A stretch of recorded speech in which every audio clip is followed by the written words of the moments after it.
Sveiki, draugi! Es gribu kaut ko jums pastāstīt. Es esmu tādu lietu redzējis, ka kastaņiem ir tāds brūns laps.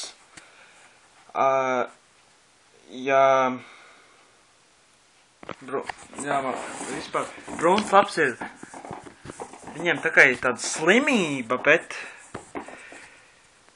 mans viens draugs teica, ka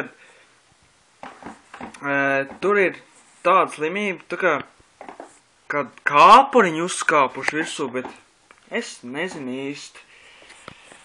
Bet tādas lietas man nevisai, ka es eju garām, viņas smird tās lapas. Es bieži vien arī, man bija vienreiz, kad bija skola, man bija ne jau salauzt kāja, bet samežģīts cels, Man bija samežģīts cels, un man bija 2 mēneši jāstaigā uz kruķiem. Tas ir uz kruķi ir, ja cits nesin, tad tie ir nūjas, tās, ko liek rokās. Tie ir kruķi.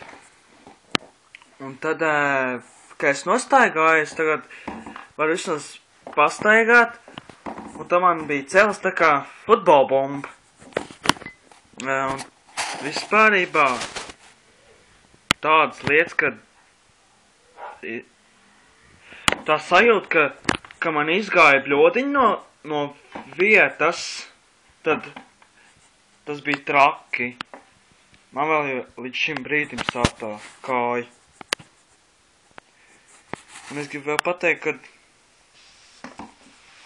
šis video ir no manis Jaspera. Un tad arī man visu laiku patīk visādi seriāli skatīties tādi. Un tur būs man arī tādi lieciet like un subscribe. Saprotat? Nē, bija tā.